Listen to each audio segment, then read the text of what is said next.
We love hip hop. Let me get my laptop next to me. The only thing with the phone, I could never see myself leaving a phone in a car and doing a whole interview. Why not? I think we're way too addicted to our phones to let that type of shit happen. If the conversation's that sweet, you'll figure it out. You were telling me, okay, and I already started, right? So we do rolling starts over here. You're telling me you're locking in for a 2-hour interview. Yeah. Okay. You could last with the 2-hour interview knowing that your phone might be going off in the car. Okay, from that point of view, you got me. But if I'm in an interview, I'm locked in. I'm not concerned with where my phone is at all. Yeah. You understand? But from I'm locked in, I'm locked in. Well, there we go. All right. Kill the sound now, right? Yeah. There we go. Engineer Rick in the building.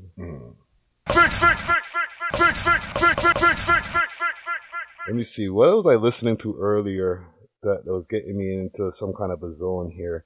Just give me the shake that thing, miss. Can I miss and I tell me say you feel me? But a promise is a compared to a fool, so cool. You know Sean Paul really got his break from Toronto? Yes. Okay. Of course. All right. That's why I had to run some Sean Paul, yo. Like, big up Director X, Little X those times, but it was really X that really, those guys, X Cardinal and those guys, really the ones that brought Sean Paul to the world via Toronto. I feel like it was the Gimme the Light video, even though he was there on the Money Jane song, right? He was in the video for Money Jane.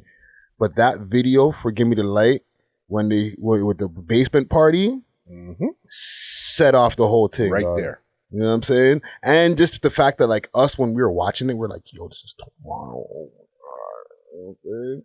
But we're going to get to a whole bunch of different things here. We back at it over here. Big up to the our sponsors, Astro Pink. If you know, you know. Check them out on their website, myastropink.com, or on their Instagram, the real Instagram, astro_pink.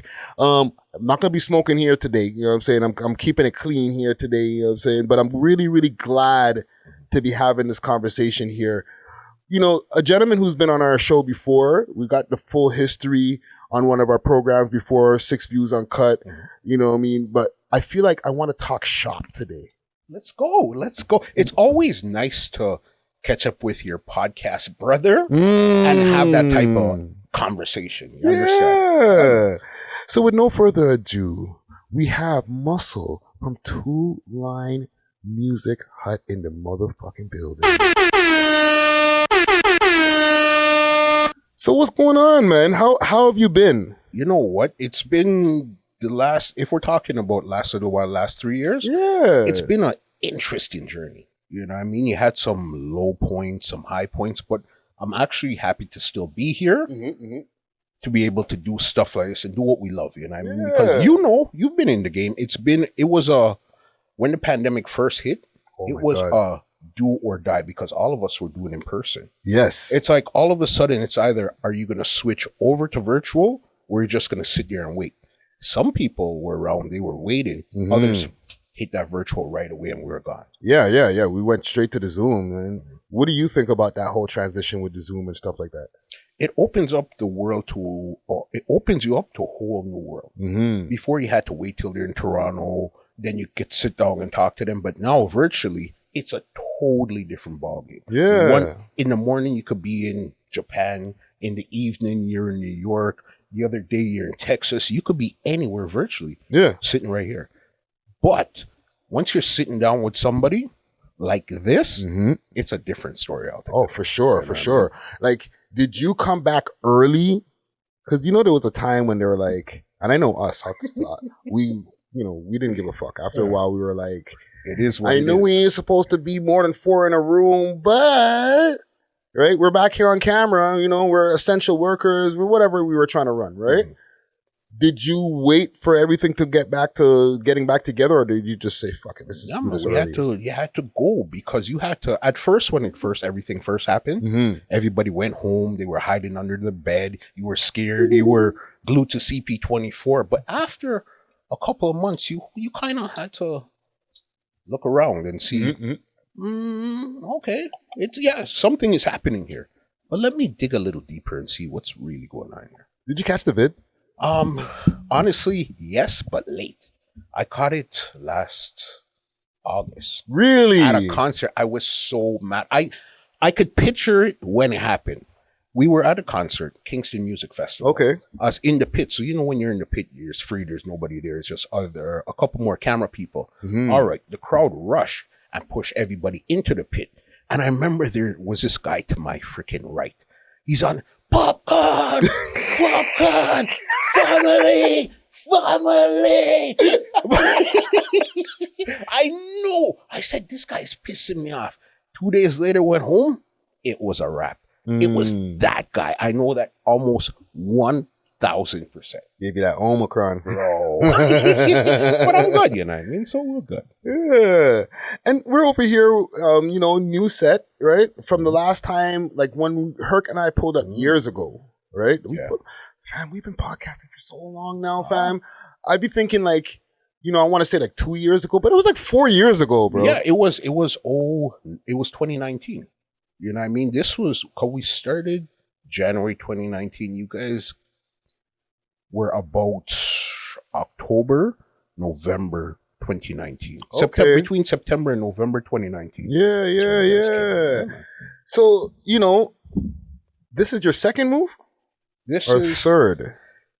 Second physical move. Okay. But this space here, I kept twisting it around, doing this, doing that. This is the same space where you guys were in. You know what I mean? Yeah, but we were shooting that way. I didn't even know this. My first space was actually across the hall. Okay. One thing, we're in the boroughs, right? I've always been like, for the amount of different locations that we moved around to, we've been downtown, right? Do you ever have issues with guests saying, I'm not forwarding that down over there to them ends? No. I've never had that, because especially, you see where it is when you come in. It's a business building. You got to take an elevator, come upstairs. It's right off of the highway. So that's never been an issue. Yeah. You know what I mean? But I could understand if it was more in other places where it might be an issue. Yeah. But generally, right in the hood. No. Go to the Vern. Meet me over there. In the back alley. No. Yeah. And, you know what I mean? But with you, King, like, I respect you because you've been here consistent the whole time, and you're in your lane. Mm-hmm. You know what I'm saying? Like you cover the reggae scene, the dancehall scene, right? Like, but you also talked about having roots in hip hop. Mm-hmm. What made you decide to go in the dancehall direction rather than the hip hop? It was, when I say roots, it's like growing up in Toronto. Mm-hmm. As a kid, the first thing you're listening to is the radio, like AM, Chum AM, or one of those stations there. Yeah. So you're listening to Phil Collins or whatever else. Then as you're growing up a bit more, you turn and you find a station called CKLN with DJ Ron Nelson. Mm-hmm. At that time, Ron Nelson was playing hip hop. So then that's what we got into, the Fat Boys, Beastie Boys, Big Daddy Kane, Rakim, LL Cool J, all of those guys there. That was Ron. But a couple years in, Ron Nelson also changed to reggae. So if you were listening to Ron every Saturday between 1 and 4, hip hop, and then when he turned to reggae, you basically automatically turned to reggae too, because that was the only outlet that was there. And you're living in a neighborhood where they're playing reggae in Glendale. Big up Glendale, all the Glendale massive. So when you're out there, there's a big sound system in the back. Reggae is beating. So guess what? Reggae. Yeah. From there, it was a rap. Yeah, and also you had like the mixtape spot at one point. You know what I'm saying? In Malvern Town Center. We were, that was actually our second spot. Our first spot was by Kingston Road and Galloway. Mm-hmm. It was the original Sunrise, us, and Cut Above. Okay. That was our original spot. That was probably about 99, 2000. Mm-hmm. We're there, and then we went to Malvern Town Center 2002, had both spots. Then we closed down the Kingston Road one. Stayed in Malvern for 15 years, bro. Wow. 2002 to 2017. Wow. Yeah. So even with the getting into the podcasting game, when you started doing the podcast, what was the long-term vision that you seen for it? Did you see it like, I'm just going to stay into the podcasting, or do you want to evolve? Did you want it to evolve into like one of those shows that could be like on Netflix and stuff like that? Like, these is some Mero style. It was really out of I got into podcasting out of what is my next move going to be? Mm-hmm. You know what I mean? Because when we were in the mall, I said 15 years after we left, we know CDs weren't really selling. We needed to move out. I didn't feel comfortable anymore. Yeah, so I said, okay, let's get an office. And my intention when we got here was to start selling music from here. As weird as it seems, you see how complicated it was to get up here and stuff. My whole intention, I'll just retail music out of here. Mm-hmm. As soon as I walked into the office and I closed the door, I knew immediately, the very first second I walked in and closed the door, this isn't going to work anymore. You got to come up with a new plan. So I tried and tried and tried. My friend, Wes Hype, big him up, Juice Comedy. He said, yo, listen to this guy, Gary V. Mm-hmm. I said, okay. He sent me him. But I didn't like Gary V at first because he was too loud and crazy. And, you know, I mean, I didn't like it at first. I don't like anything. Anything like that really kind of throws me off. So I said, put him on. Then one day I decided to listen again. And Gary V kept saying, podcasts.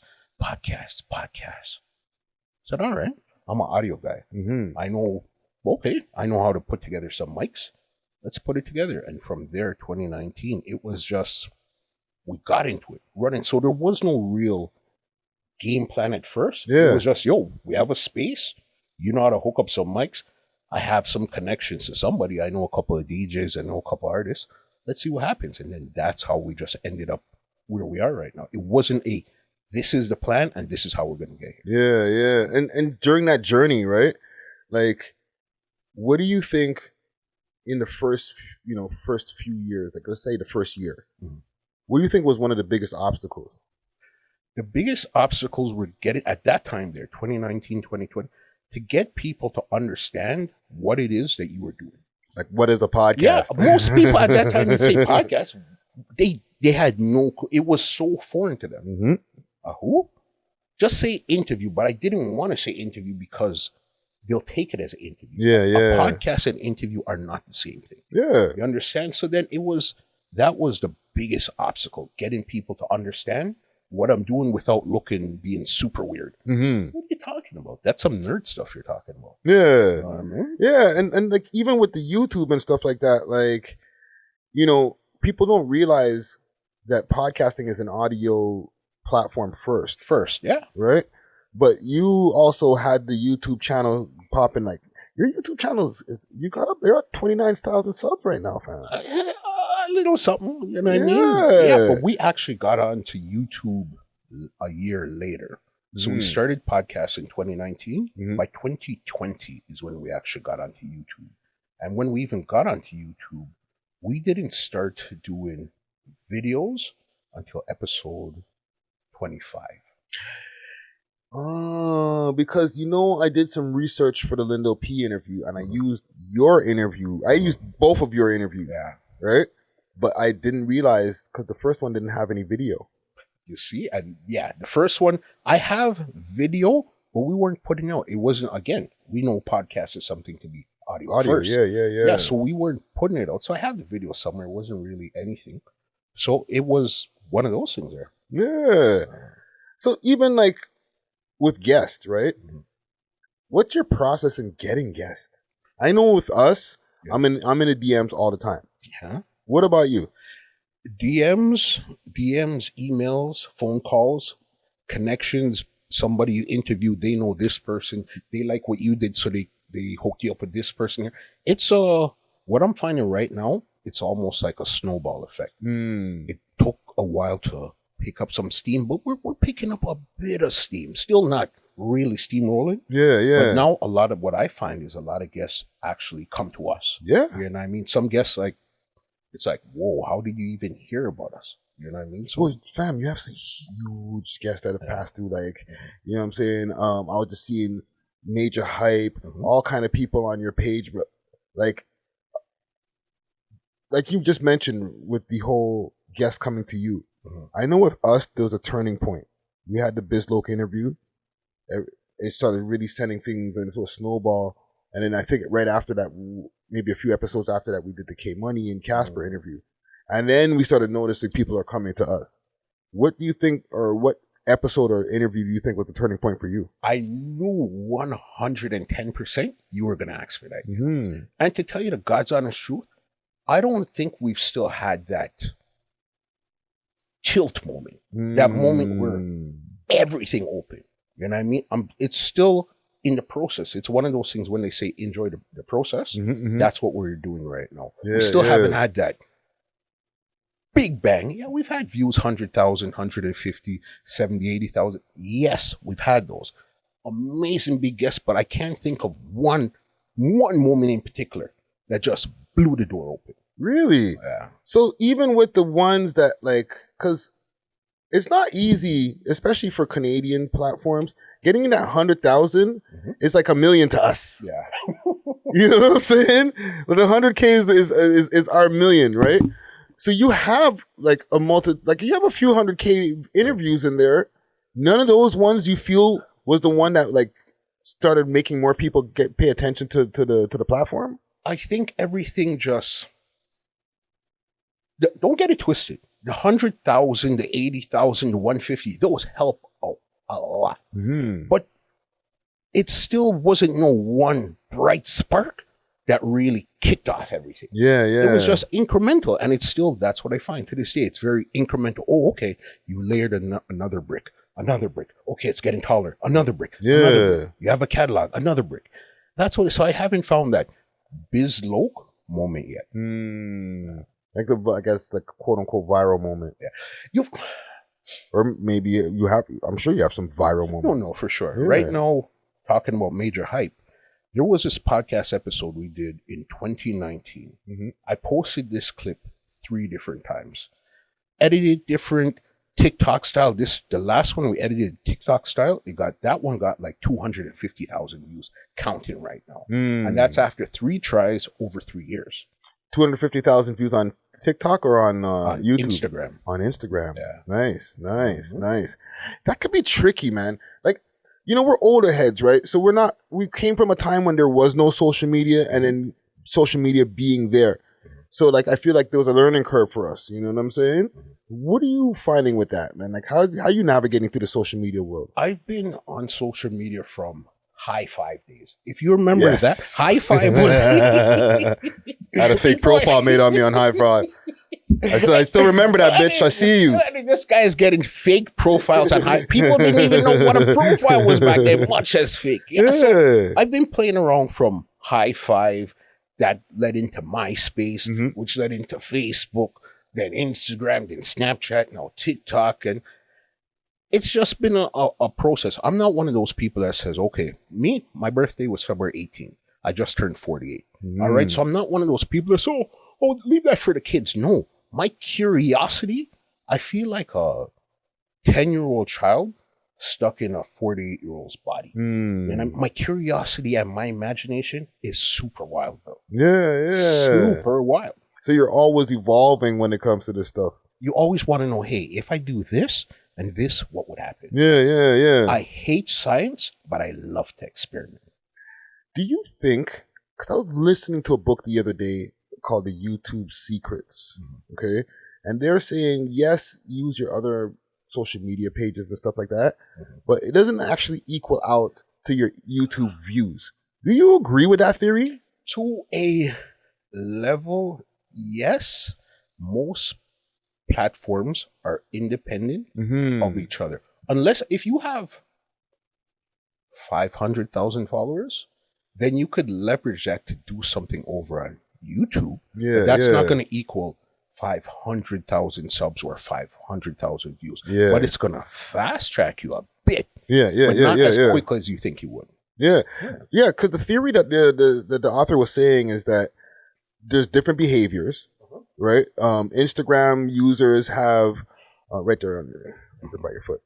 Instagram users have like a different behavior when it comes to like the way that they consume their content. For sure. They want shorter pieces of content. And he said, I think he was exaggerating, but he said 1% of these people who actually see your clip on Instagram go to click on the link in the bio. That seems not super far-fetched. When I'm there listening, I was like, oh man. Because like sometimes you feel like you could burn yourself out. Have you ever felt burnt out? Yeah, for the past, when we're in the pandemic starting about 2021, 2021, the end of 2021, till about 2022 was one of my hardest times I've had, period. It felt, I can't even describe how it felt. It felt worse than burnout. It just felt like you were almost lost for a minute, you know what I mean? Because you see, 2019 going into 2020, boss, business, podcasting, and everything was a whole next level. My projection for the year in 2020 was crazy, and then it just crashed. February, March of 2020. You know what I mean? So then I said, okay, a couple of weeks we'll get out of this. A couple of weeks turned into a couple of months. A couple of months turned into a couple of years. And that 2021 to 2022, nah, man, I wasn't. It was a rough year, man. Yeah. But I still had to go through the motion and make it seem like, okay, yeah, everything's good. Every week you're still getting the episode, but I wasn't posting as much on Instagram. Yeah. So what did you do to stay motivated? Because I remember when you came to see us, like, you and your wife were behind the scenes. You were working, like, you're like premiering a music or premiering a video while you were doing the interview with Guttzy. And I was like, okay, like, holy shit, like, man's on his grind. Like, I get it, right? But there has to be like a level of keeping that motivation. Like, I know I go through it. Like, how do you like keep that motivation up? It's you see, when you love what you do, not like it, you know, love what you do, you're gonna find it, and the curiosity and the imagination is gonna keep you going. The persistence. I don't have no special talent. My special talent is curiosity and persistence. So as long as I have those, that's what keeps me going. That's what keeps me to a level. But don't get it twisted, you know. We know with YouTube, okay, like you guys, you put out clips, 2 to 3 clips every day. Yes. I usually drop one main episode like on a Sunday, and you might get a couple of clips or shorts throughout the week. So you don't get the clips as much as how you guys. So then if you don't see me for a day or two, it would be okay. Nobody notices that I'm missing. If I was posting 2 and 3 clips every single day, and I got burnt out and I don't feel good for 2 or 3 days, that's 3 to 9 videos that hasn't been posted. Yeah. You understand? Oh, no. I get it, man. Like, I go through it sometimes. Sometimes I feel burnt the fuck out, man. And I literally, sometimes I just mail them in. Like, not the episodes themselves, but just like getting the clips ready. Because I don't put as much into the description. You know, I'm lazy on the hashtags. The thumbnail is just quick, and then I just throw this shit up. So what keeps you going? What keeps you motivated? Because remember, I tell people this. When I came into the game in 2019, I looked to my left, I seen We Love Hip Hop. I looked right in front of me, I seen Pre-Line Podcast. I looked to my right, I seen Extra Gravy. So you guys were there from jump. What keeps you going so much? I have a big picture, man. I see, like, I love podcasts, right? I listen to a lot of podcasts. And I see with the ones that I do listen to where they're at. I always just have this thing in my mind, like, why can't we? Right? So I'm not going to, and when we do get to the points, like, I'm going to keep going even harder. But I can't feel comfortable unless we start getting some M's. I ain't going to lie to you. Like, I love what I'm doing, but I want to see this come through to the point where somebody's like, oh, you guys took it so far where, like, this corporate company came through, said they offered you 20 mil or whatever it is. Like, oh, y'all really did it. Barstool, Spotify, and those guys. But you see the trick with it. We're in, it's a double-edged sword where we are. We're in Canada. So we get a whole land to play by ourselves. But we don't have the numbers to support what we're trying to do. So we got to appeal to other people to get those numbers. If you're looking at Canada alone, you're not gonna get those crazy numbers. Look, okay, let's look at this. We've both been doing podcasts now for about, I'd say 5 years. How long have you been podcasting? I'm on my 6th year now. Okay. Between the two of us, sub-wise, I don't think we have 50,000 subs between the two of us. And we've been doing this for 5 years. You understand? So it's like, you got to grind it until it makes sense. But I'll tell you this much. This is one thing I've been thinking about for the last couple of weeks. And it was funny that you called me the other day, because I said I wanted to say this somewhere publicly. you see, when it comes to Canadian content, there's nobody before you or you guys right now that has been able to document so much Canadian content and put it in one place. That's amazing.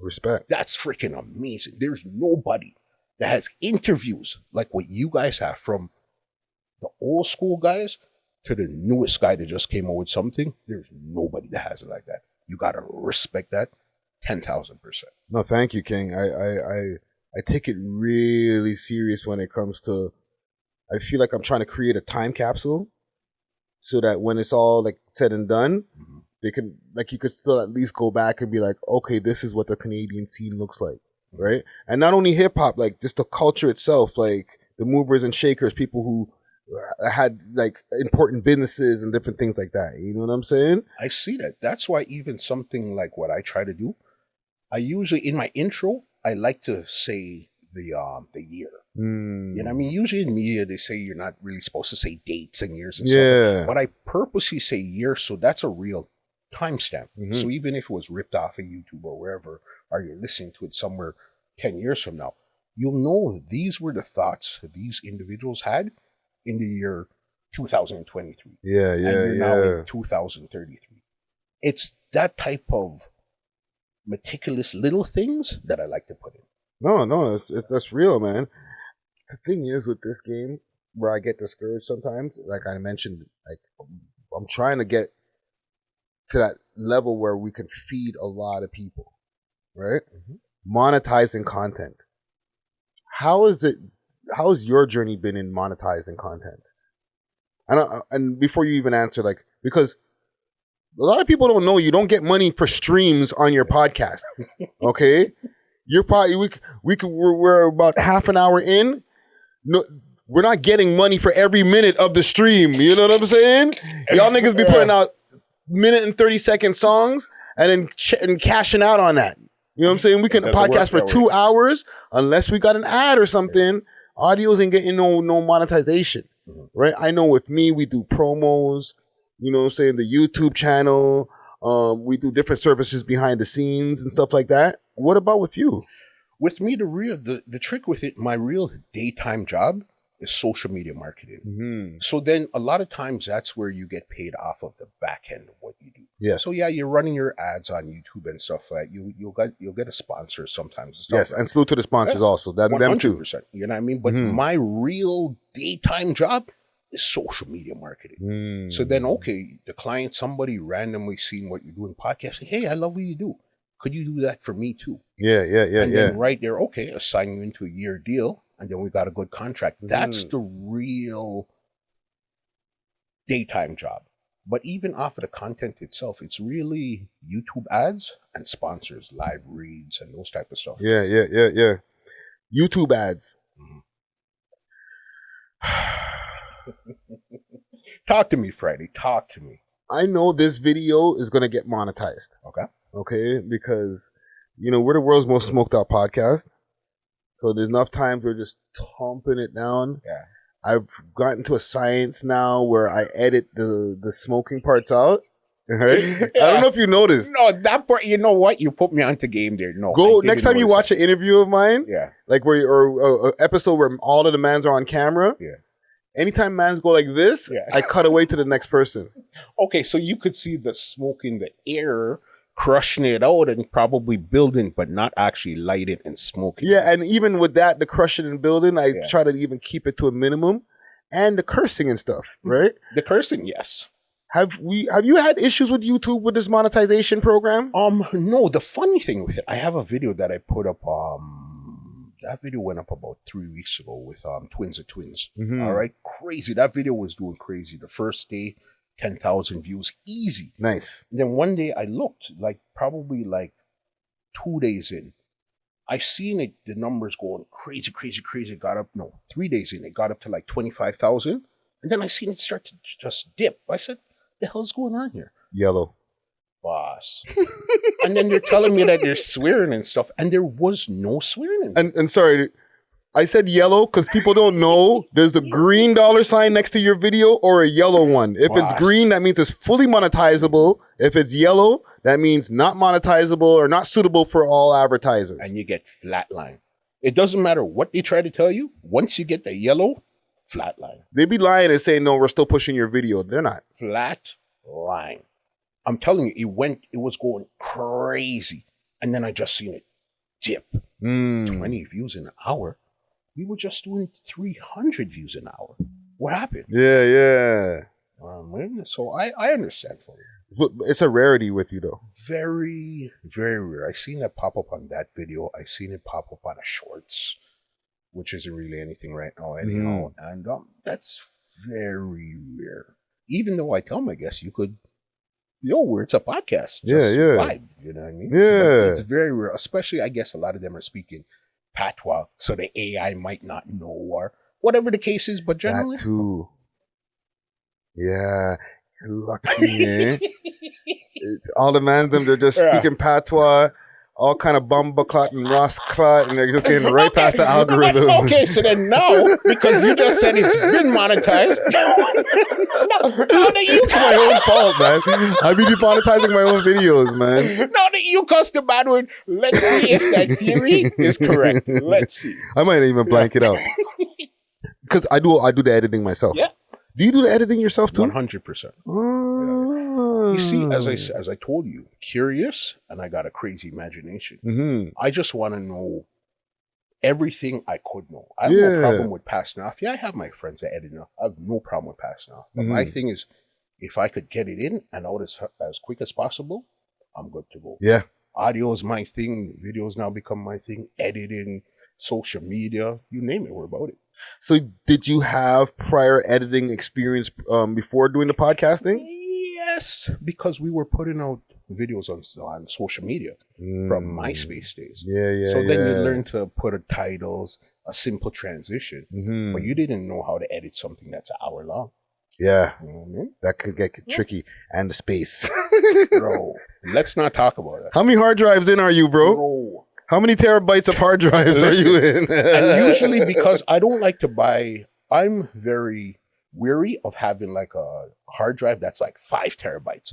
I rather 1 to 2 terabytes. So if God forbid something happens, you only lost 1 to 2 terabytes. Yeah, not 5 terabytes of info. But I got, boss, stacks. Really? Because we're up to official episode 310, and we have about 50 to 60. I wouldn't say unofficial, but other series that we have. So we have a lot of video stuff. Yeah. And you understand that takes up a lot of room. Listen, I'm sitting on, let's see, 7 terabyte hard drives. I have about 4 of those full. Yeah. I have a next one that I bought the other day that has like 5 terabytes. That's full. And I have a portable one that I move around with that has 2 terabytes. And that's relatively full, but I use it just for portable and doing my editing through. It's about that. It's a lot. Stacks. Yeah. Stacks, boss. Yeah. People don't realize every part of like the content game or podcast game, there's different cost and different things like that you got to deal with. For example, having an audio. Right? Did you know when you first started uploading audio that there was a cost to podcasting? Not at first, but then when you start to have more audio, you start to run out of space. So then it's like you got to figure it out. So what I used to have something on a company called Spreaker. You know what I mean? But then I figured out they're expensive. So then now our home base is SoundCloud. Okay. SoundCloud Unlimited or whatever the case is. Yeah. And Same that, here. that distributes to the Apple and the Spotify's and everywhere else that you can listen to. Yeah. Like with us, we use SoundCloud and then I use Audio Boom. I got to pay a monthly subscription for that. For Boom also? For Audio Boom, yes. Why do you use Audio Boom and SoundCloud in conjunction? Well, SoundCloud will get it out to Apple. And I don't know if it gets it out to Spotify. Yeah, it does. Right?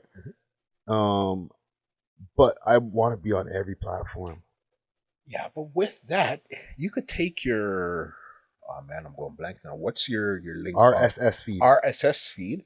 And I think you could, is it Tune In? It's one of those that would distribute to mad people also. For free? Yeah, bro. Holy, I might have to do some homework when I get home, yo. Pay for your main pillar, which is SoundCloud, Mm-hmm. and then distribution from there on in via RS. Okay. I'm gonna have to go and do my homework on that and make that happen. Mm-hmm. What do you think is your biggest interview? Okay. This is how I'm gonna break this down. Mm. My interview that I felt most accomplished about was Master T. Okay. The reason why, for one, that took exactly 1 year to do. We were speaking February, call it 2019, and that didn't get done until February 2020. But even bigger than that, it's what Master T represents. You understand? Yes. This is the man that he just didn't speak to the reggae guys or the hip hop guys or the pop guys or the country guys. This man spoke to everybody across the board. Fact. You understand? You went home to watch this man here on TV for years upon years upon years upon years. Me sitting down from this man here and being able to ask him questions, he goes into his mind to give me the answer from somebody that spoke to so many people. I cannot describe that feeling that I've had. Yeah. And of course, I spoke to Sizzlers. I spoke to Beanie Man. Don't get it twisted, you know. Freeway Rick Ross. Yes, bro. Those are huge, you know. But that feeling I got from sitting down across from Master T, I've never felt that again. Yeah. You understand? No, I totally understand. I feel like I almost had that feeling with Snow. Even though, with all due respect to him, I've interviewed artists that have been more successful than him. Just the nostalgia of like, yo, you're from that time. And with T, I'm still working on the Master T interview myself. You know what I'm saying?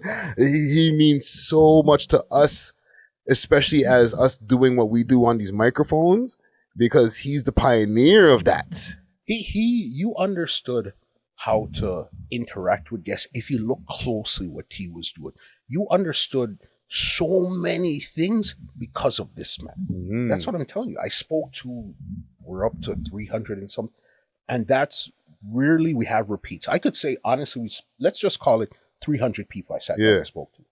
Out of those 300 people, that feeling, that insight, that vibe, that holy smokes, this is him here, Master T Boss, unbelievable. Yeah, salute to T, man. That's a walking, living legend right there. And he's just so, and then when you meet him and you talk to him, he's just so normal, and he'll deal with you good as long as you're dealing with him good too. It's like, bro, big up Master T. Master T is the man, and he encourages you. He deals with you. Once he respects what you're doing, yeah, boss. Yeah. Master T, the man that spoke to Tupac, the last Tupac interview ever, that Master T boss. Yeah. The Master T that spoke to R. Kelly and Aaliyah together.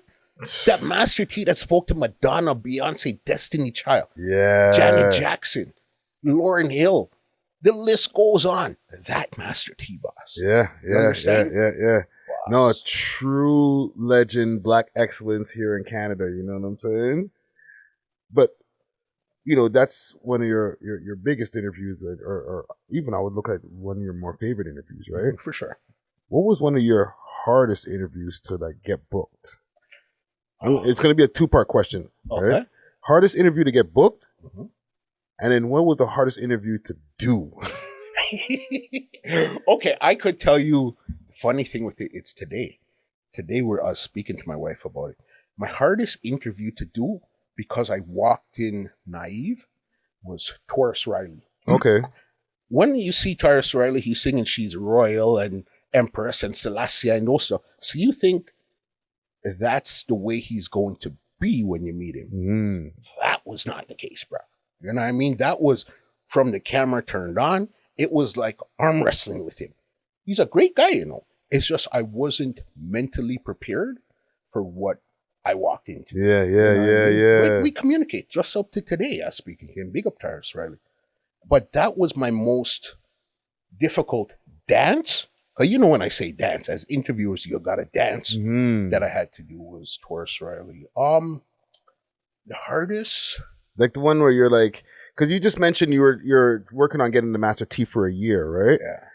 Some of these guys, when it comes to getting an interview, sometimes you're chasing man down for 2-3 years. Let's put it this way. And again, I rate this man as one of the Canadian giants, Cardinal Official. Yes. I've been trying to link with Cardinal for 3 years now, and it didn't happen. But I'm cool. I'm super patient because Cardinal's story, you guys talked to him, you know. Yes. You could have speak to him for another 5 hours and you still wouldn't get everything out of this man here. Yeah, I don't even think I did his interview justice, to be honest. I feel like I could have gotten more because I'm better at interviewing now. But doesn't that piss you off too?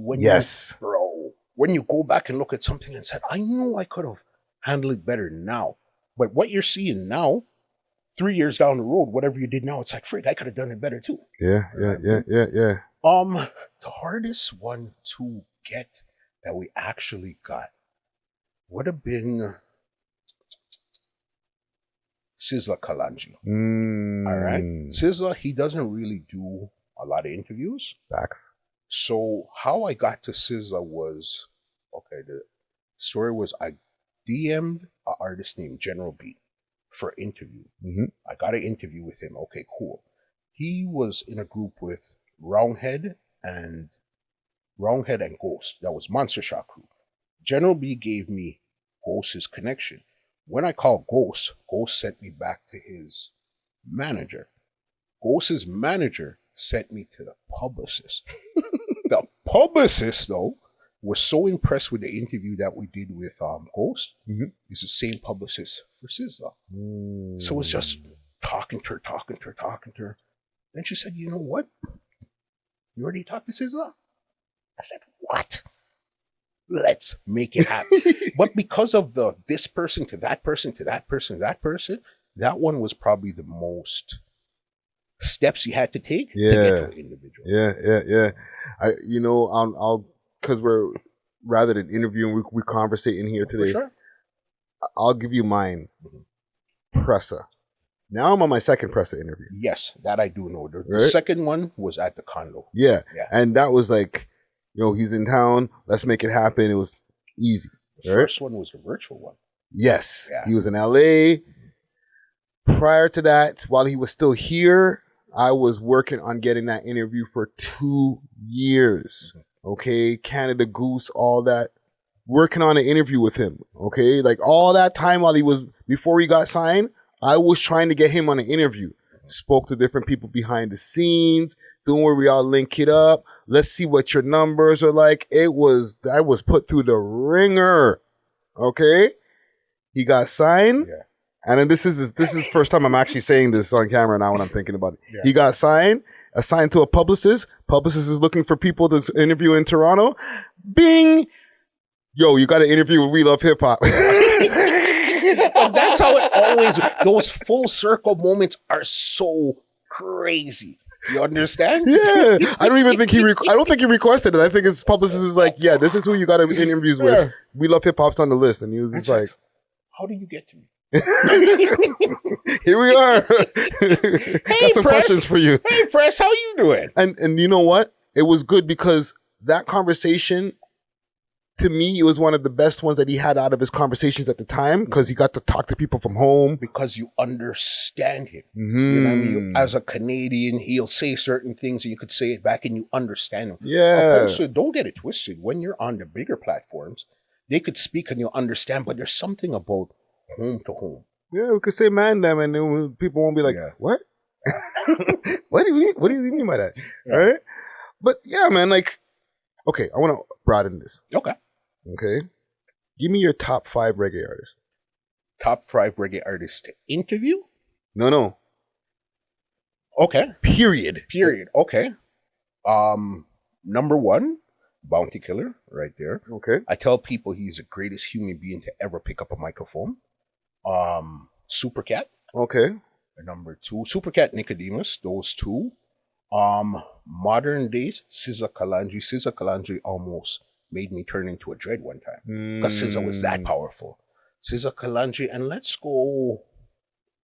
This is a random in no order. We will go with reggae artists. Let's go with Beanie Man. Okay. You know what I mean? I rate the fact that Beanie Man, and I told him to his face, I said, Beanie Man, you're the ultimate craftist. And when we say craftist, as in he's crafty, he'll do anything he needs to do to make sure he sticks around. And I told him that 100%, and we laughed together because he knows. Yeah, you know what I mean? yeah. Beanie Bounty, Super Cat, Sizzla, and Nicodemus. Nicodemus, eh? Not the world boss? You know what? Cartel is in there too. I rate Cartel as a crazy lyricist. When it comes to what he's done with a pen, crazy. But when I say, if we're going, give me 10, he would have to be in there. Yeah, you understand? But when you're saying thing, you're killer. There's a picture of Bounty there. I have another picture of him back here. Yo, boss, I rate Bounty Killer. The greatest human being to ever pick up a microphone. Yeah. What was your favorite interview to do? Master T. It was the Master T one, eh? I got something for you now. Talk to me. Have you done an interview and it was the last person's interview before they died? I know, yes. Unfortunately. But like, there's a few, to be honest, Kim. There's a few of them. Yeah, because unfortunately, with this hip hop game, there's a lot of death in it. Like I know Houdini wasn't Houdini wasn't the last interview. It wasn't his last interview.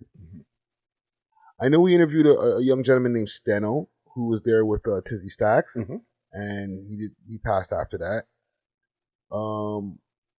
But it's not coming to mind now. But like unfortunately, I'm sure I have a couple. If you recorded an interview, say you recorded an interview tomorrow, we're not going to use today. I'm not going to use myself as an example. Say you recorded an interview tomorrow, all right? And the next day, the person just happened to die. How would you feel about putting out that episode? It would weigh on me, but I would still put out the episode. Would you put it out right away because he died? So, okay, let me put it out right away. Would you hold it back a bit, or what exactly would you do? I wouldn't put it out, like, let's say if he died tomorrow and I have it edited like the same day, I wouldn't put it out within that week, but I wouldn't put it out long after. Okay. I'd also, with that, make sure I speak with the person's family and make sure that, like, if it's a monetized video, then, maybe give the proceeds to the family or something, right? Because it's a touchy game when it comes to this media stuff, right? Especially when it comes to reporting on things. When we do interviews, but I also report on a lot of stuff, right? It could be touchy, man. There's times where, like, I put out an interview or I do a news story and I know that everybody's not going to like that we're doing the story, but what, we're going to not put out the story? We're not going to put out the interview? Well, you have to, it's hard to separate yourself from the moral thing to do and the business thing to do. Yeah. You know what I mean? Because, you're at the end of the day, we're all running a business. Yes. You know what I mean? We have places, we have bills to pay, people to pay, even ourselves to pay. You understand? But that's not the say all and be all.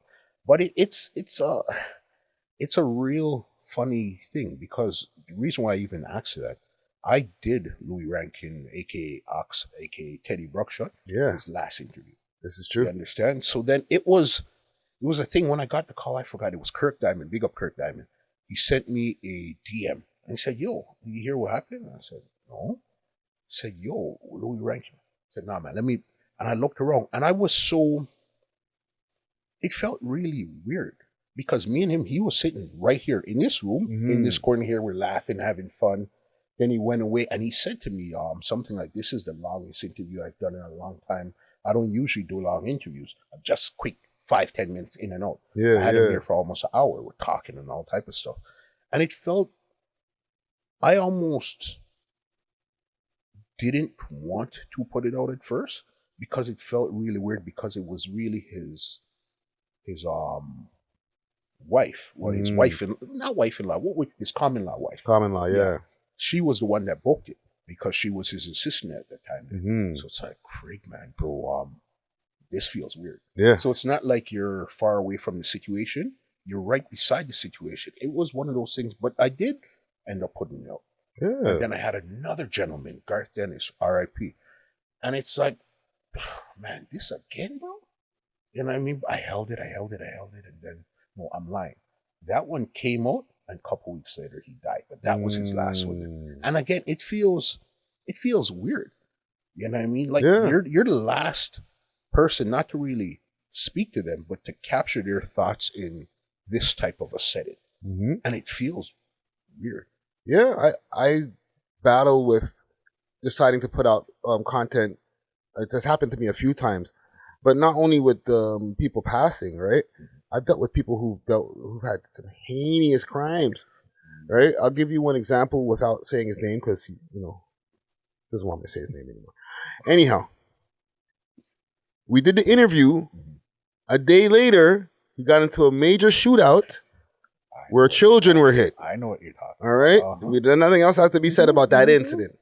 But I have the interview. I had the interview in the can. Not even put into the editing suite yet. I didn't even start editing it. Okay? But we did the edit. I was like, you know what? Let me put a disclaimer out. That was the first time we ever put a disclaimer in front of the video. Okay. Right? Just letting the people know we don't support any of the accusations and different things like that. And we put it out anyway. We put it out like a week later.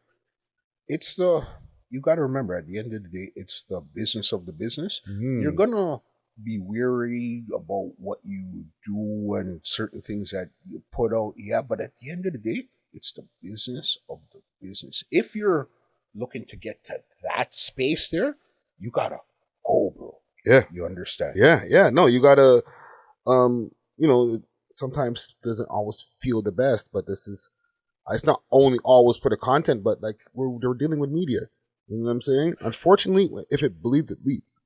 If you're watching CP24 and somebody died in a crash or got shot or got stabbed, they're good. As you said, if it bleeds, it leads. So we're not really looking to lead, but it's just a part of what we do. Yeah. And even like with this whole business, right? I'm watching like stuff like Adam 22 and them on No Jumper, right? I don't know if you've been keeping up. 100%. Right? He's kind of like his business is kind of imploding now, and like all the employees are leaving. He fired the one guy, Lush. What do you think that he did wrong with that business model, like building that network with all those people? And I've kind of experienced the same things too, having a few people. I got something for you too. Don't worry. Yeah. I would say, listen, I remember watching No Jumper. I'm talking from he had XXX Tech Sean. Yeah. And his mic was screwed into like a piece of wood on the table. You know what I mean? And they're in this long room. You could barely see Adam. You could barely see X and all these guys. Yeah. That's how long I've been watching it. That was closer towards 2017.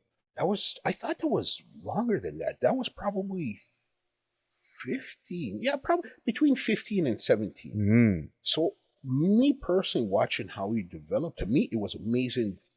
You could go from that to where you got now. Yeah. Amazing. But I think personally that Adam might have fell out of love with the main body of content he was doing, which was more underground SoundCloud. Because remember, he was the SoundCloud man. Yes. You know what I mean? If you were a SoundCloud rapper, you go over to Adam. You know what I mean? No Jumper. That's where you're going. But that era is over now. So then you're into a lot of other stuff. Plus, he does a lot of adult content. You see what I did for your monetization? Thank you. All right. So he does a lot of adult content. So I think Adam's mind might have switched, but he might not have known how to tell the people and say, okay, you know what? It was a good run, but I'm out of here now. Yeah. He did some shake up moves. Like me personally, I wouldn't have fired Lush on air. I would have fired him, make everybody see in the building, say, yo, we're not playing no games here. You know what I mean? You press one and everybody else gets it. But I don't think I would have done it on air. That I could see as a bad move. AD and those guys, you're supposed to respect AD from here to a morning, boss. I seen with my own two eyes, and anybody that's been around, seen AD get into a situation with no jumper, and he was bout it right away. You understand? So Adam should have, even though Adam said he was discussing stuff with Lush, I think Adam should have said, you know what? First of all, Lush is AD was an employee, Lush is an employee too. The only other person you should be discussing employee business about is either HR or another co-owner. Another employee, you should not be discussing it. You understand? So to me, that's where he messed up on certain things. But I think as an individual, you're allowed to change what you like. You might have liked all street rappers 5 years ago. Right now, I don't think I like that right now. You're allowed to. But again, it's going to become, oh, you're a culture vulture because you built this on rappers' backs. And I get that argument too. But are you not allowed to change your mind, boss? Yeah, that's what I don't like about, like, I'm not here to be like the defender of white content creators or whatever, but like, we can't just jump on anytime a white person makes a mistake in the culture. Oh, it's because you're a culture vulture. Maybe I just made a mistake. Boss, there are legitimate culture vultures. Legitimate, you know. But there's some people that just, right now, I don't want to do this no more. Okay, it was cool, then I'm onto something else. If you look at even Vlad. Vlad pivoted a long time ago, you know, boss. A long time ago. But it's just a lot of people don't really realize how he pivoted. It seems like Adam was trying to go like this right away, turn off the switch and turn on the switch. But they pivot after a while. Death and destruction and this and that. I don't want to do this no more.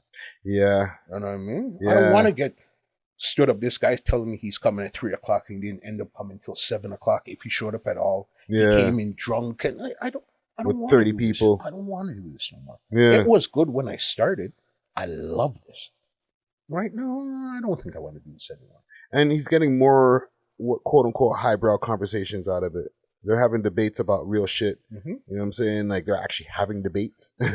I'm older. I want to do something else. When I was 19, I liked doing all of this stuff. Right now at 38, I don't think so. I want to do this. It's just you guys are seeing me grow in front of you. On the camera.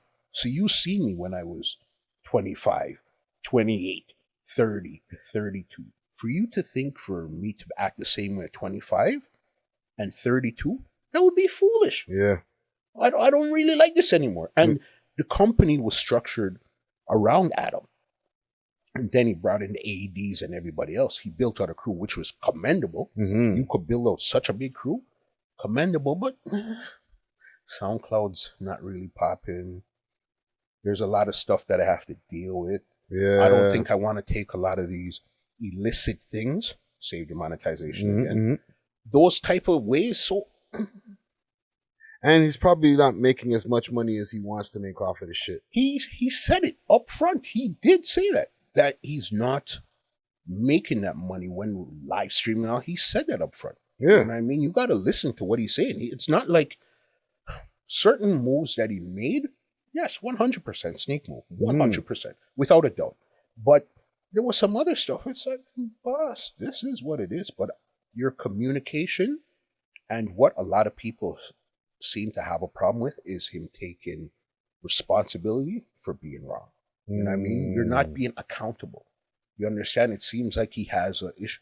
That's something you guys could go take up. But at the end of the day, I built my business the way how I wanted. You guys just happened to watch it. I was really into it. Right now, I don't think I'm into this anymore. You're a family man. You've got different priorities. I have a kid. I'm not going to be out here with Little Pump 7 o'clock in the morning doing madness at all these things. I can't do this no more. You know what I mean? But hey, what do I know? So what you got for me? What do I have for you now? Okay. I had in this. No, I'm lying. No, he was in this chair. Gutsy Guts. Right. Shout out to our sponsors, Astro Pink, always coming with that loud. Check them out on their website, myastropink.com, or you can hit them up on Instagram at astro_pink. If you know, you know. All right, which is, we all know Guttzy from off of We Love Hip Hop. I found Guttzy to be the firecracker of We Love Hip Hop. He'll be the wild card and do all type of wild stuff. Did you really understand Guttzy's vision, if he had one, when he was there? I did, right? I understood that he bought the more willing to take risk angles that the average man is not willing to do. Talk about the things that the average mans are not willing to talk about. You know what I'm saying? Like push the boundaries of content, and I commended him for that. I appreciated that. You know what I'm saying? So he definitely brought a lot to the table. But yeah, I recognize that for sure. So so where did it go left with you and Guttzy? I think it was a communication problem. So, but that almost comes back to the same situation with Adam and AD and all these guys, where there's some form of communication barrier where I'm not hearing you, you're not hearing me. It's either you're not talking to me or I'm not talking to you. Yeah. And I can admit that I have a way of doing things where sometimes I can come off a little bit abrasive. Okay. Right? Because I want things the way I want them. For sure. I feel like I've built this platform and I put a lot of work into it, right? So when every time that I move forward or put out content, I always want it to be progressing and getting better. You know what I'm saying? So I say that to say I can't just let anything fly. True. You know what I'm saying? So when I came to like this content game and like, how could I say this? I always need to see things before they go through the YouTube channel or anything. But that might be looked at sometimes as micromanaging. Okay. Right? But at the end of the day, if it doesn't reach not my standard, the standard, okay, I'm going to have a hard time pushing it out. You know what I'm saying? I feel like our audience, they expect a certain level of something. And then as we progress, they always expect that same progression. You know what I'm saying? So anytime when it comes to putting out content, I have the final say. It's your platform. You control this house here. I get, how open are you to ideas from somebody else? Are you receptive, or you're not really trying to hear what they're saying because you have it figured out in your mind? I'm open to ideas and I'm always open to feedback. The thing is where I think even specifically with Guttzy, or sometimes with any time when people give me ideas, because I have so many of my own ideas that are working at the same time, it doesn't mean that I didn't hear your idea, and sometimes the idea comes to fruition, but it gets put into a queue. You understand what I'm saying? Where it's like, okay, yes, that's a great idea, and I might do it now, or I might do it 3 months from now, but I will do it. I heard you. That one there is in the queue. Yes, I heard you. So it's not like I dismissed your idea. So when you see it like 3 months later, don't be like, yo, well, come on, now you do it. No, I heard you the first time. I just didn't get to it yet. Yeah. Right? Maybe it's the problem with me communicating that better. Got you. You know what I'm saying? Because I hear everybody's ideas, like whether it's from home with my girl, whatever.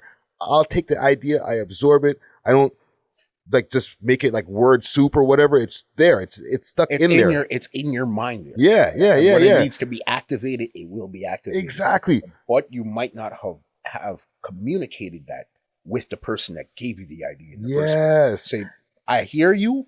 I know, but not yet. Because I need to get this, and then their idea would be perfect right now. You know what I'm saying? You get what I mean? Like, there's always steps that I have in my brain where I feel like we can't skip a step, or we're going to fail. Yeah. Right? That's why we're not really crazy on Patreon yet. Because I feel like we need to build the audience to a certain amount where now that the demand is here, now we can add the paywall. because it's value. They Yes. want this value that I'm offering them behind here. You're willing to pay for this value. Not just do it because everybody else is doing it. Do it when it's time. Mm-hmm. That's the way I look at stuff. Yeah. You know what I'm saying? Where are you in Thinger? Where are you in Guttzy right now, today, sitting down?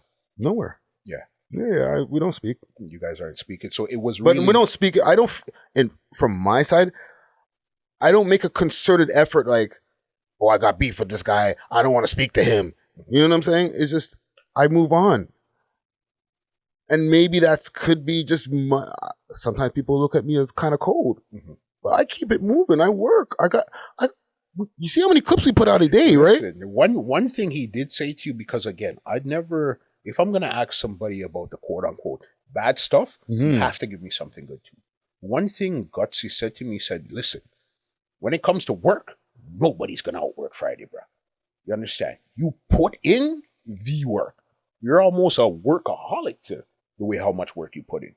That's what he said out of his own mouth. Mm-hmm. You know what I mean? So I know you're putting in work. But again, you got to remember, we're still in a new space where there is no 100% playbook on what to do. Yes. No real crazy money is coming in yet. So for you to say, okay, I'm going to put on 5 people, we all have to have the same objective and know, okay, right now for the next 3 years, we're not making no real money right now, if at all.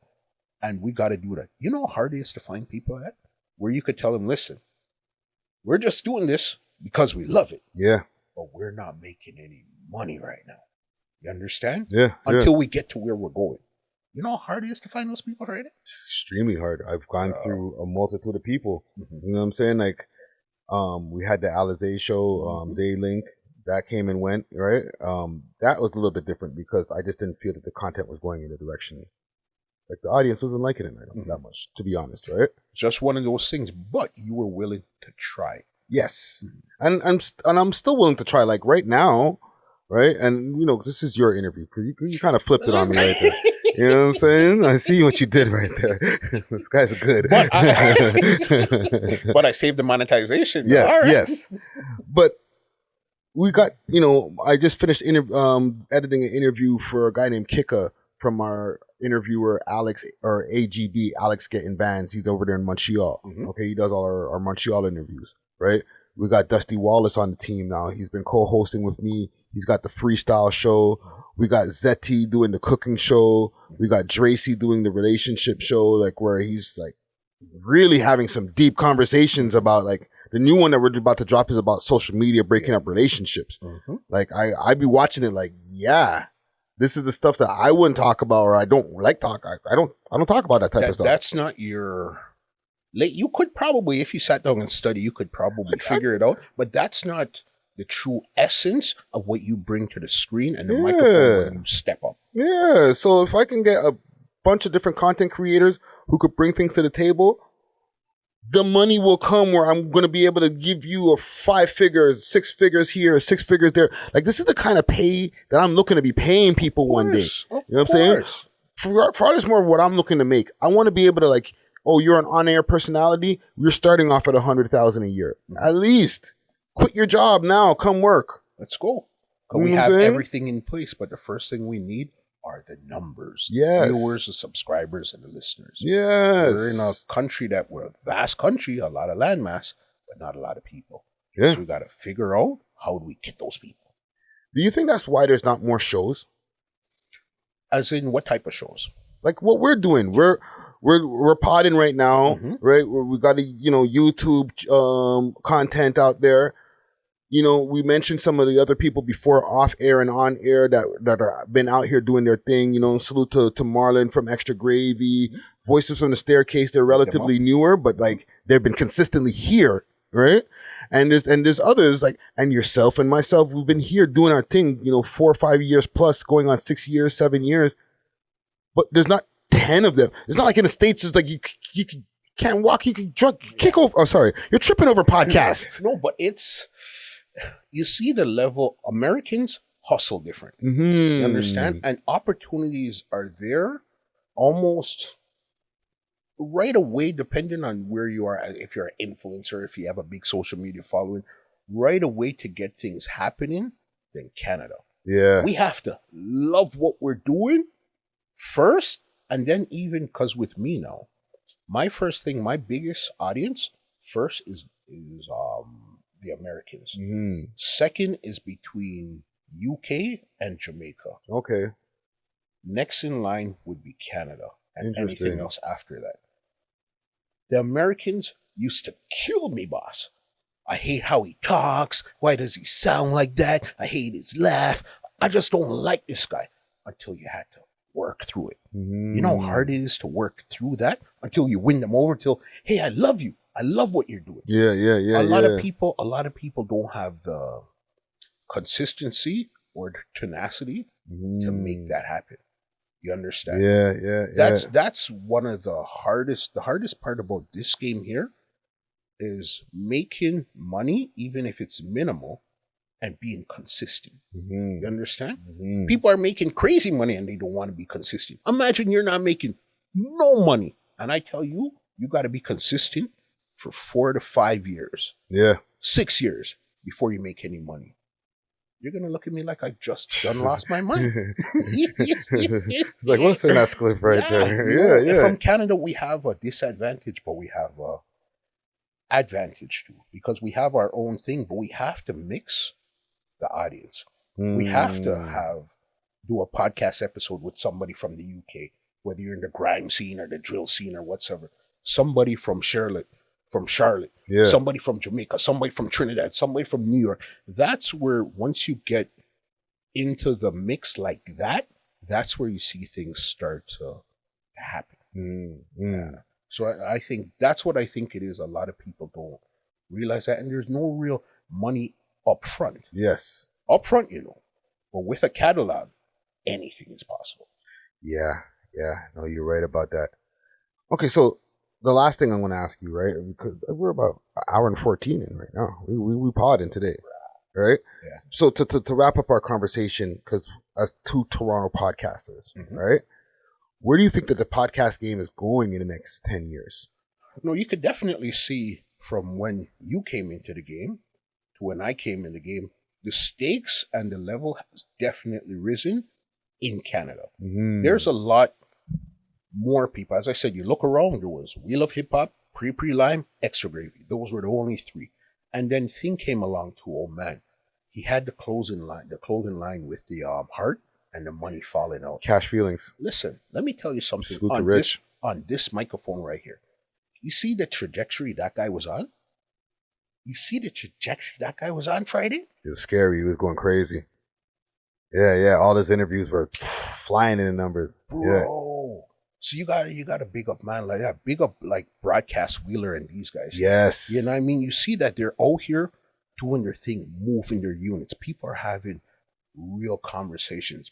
But the consistency is still where it's kind of, okay, yeah, I'll come around with 5 hot ones for a month straight, but you might not hear from me for another 2 months. Yeah.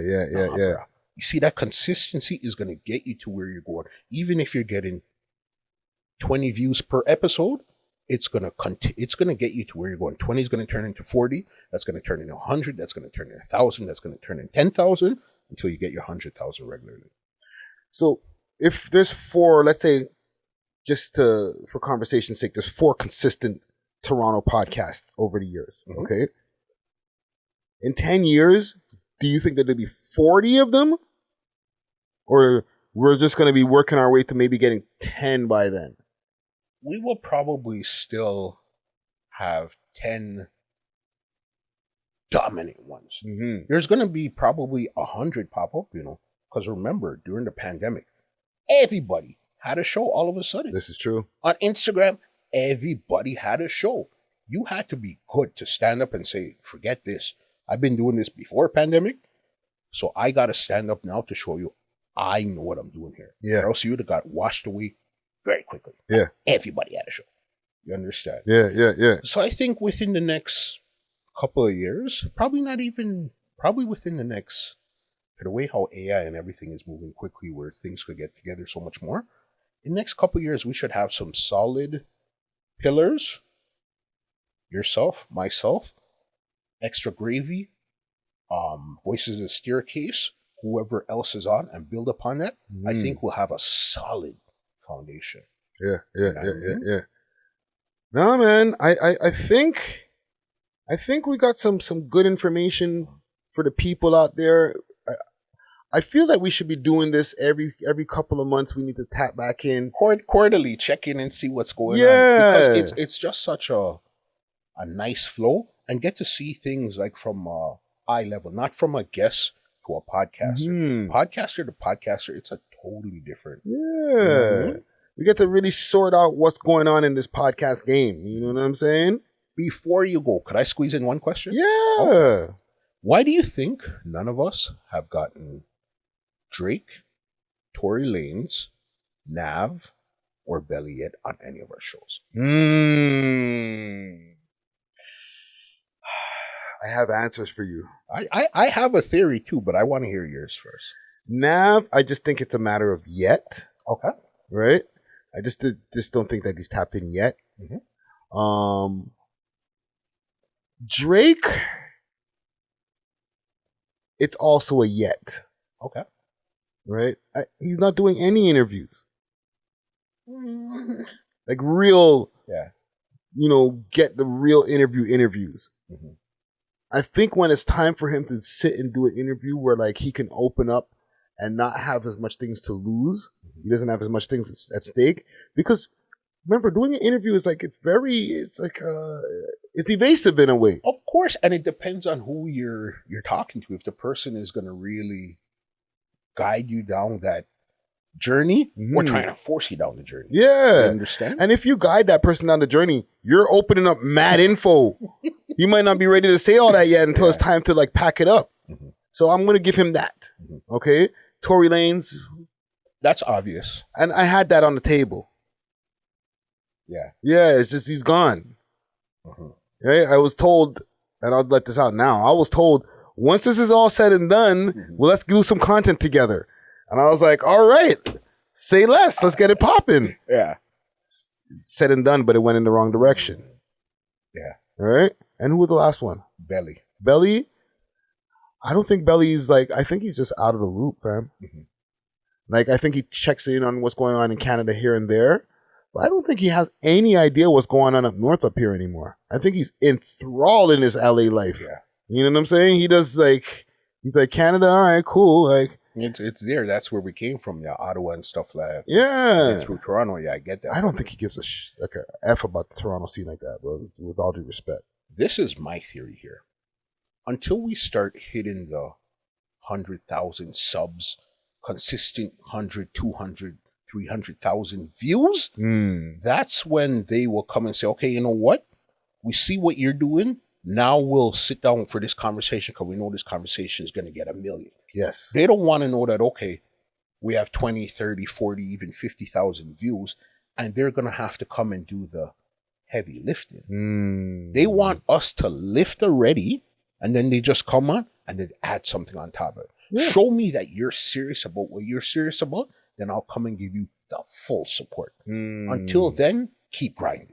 I see you. All of them, remember, I got the thing there. I got the, when Drake did the When to Say When, that's my sample on the end of the song. Oh. Yeah.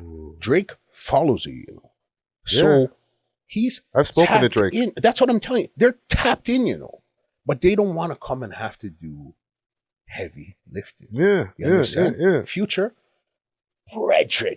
When I say brethren, Chubbs, brethren. All those guys around. Bro, East End mans. The only one I haven't met in real life was Drake. Everybody else, brethren.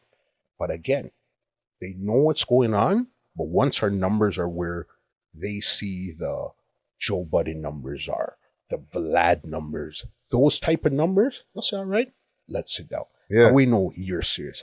Not even know you're serious. They just don't want to do heavy lifting. Yeah. Because they know we're serious. My theory.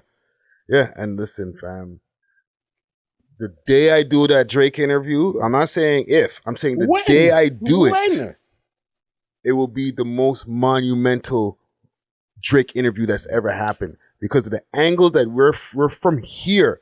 I was there. Bro. I would, That's where Entertainment Report and We Love Hip Hop, that's where we would clash.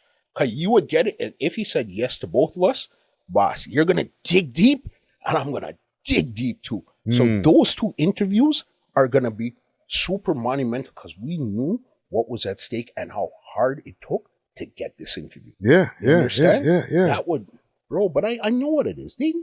Of course they know their job is to know what's going on. Yeah. But they say, okay, 100,000, get your 300,000 views weekly.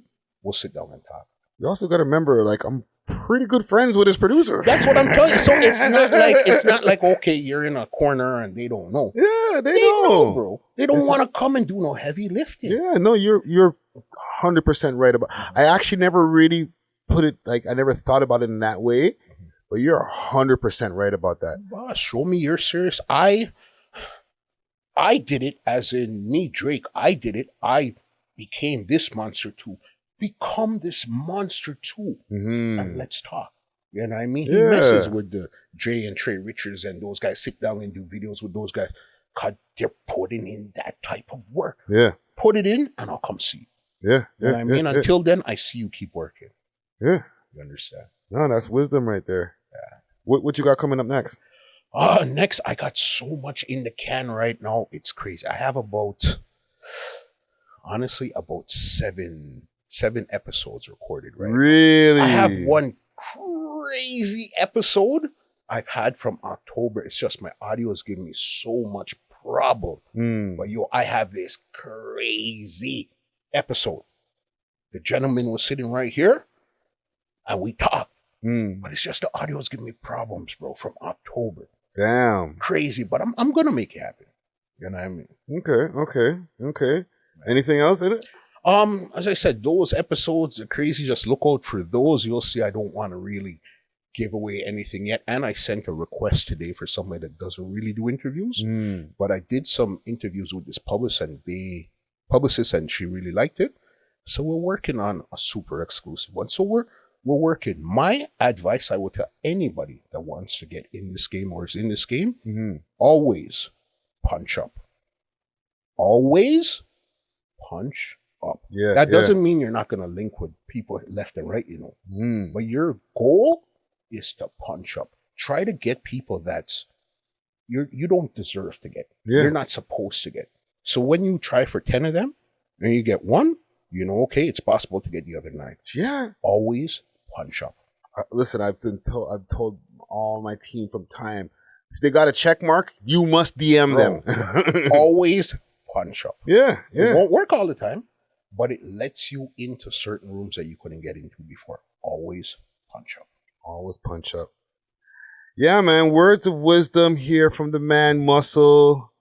Give the people your social media and where they can find you as well, like, or any like the platforms you want people to find you at. The funny thing with it, big up again, my brother West Hype, from back in the days when we started coming up with handles. He told me, say, listen, always try to keep your name the same on every social media. Yes. And thank God our name is spelled with a 2, so it's the same thing right across all platforms. 2-lined Music Hut. Search that on any platform. I'm talking Instagram, Snapchat, even down to Fanbase, TikTok, Facebook, Twitter, you name it. Even the platforms that's not there yet, we are there. 2-lined Music Hut. Look up the Entertainment Report podcast on any platform also, and we're right there waiting for you. Scene. Yeah, man. Muscle in the building. Once again, big salute to the sponsors. I'm about to chief a big blunt as soon as I leave here. Astro Pink. If you know, you know. Check them out on their website, myastropink.com, or on their Instagram, the real Instagram, astro_pink. I'm going to take us out of here the way we came in. You know what I'm saying? Thank you, sir. Thank you. We love hip hop.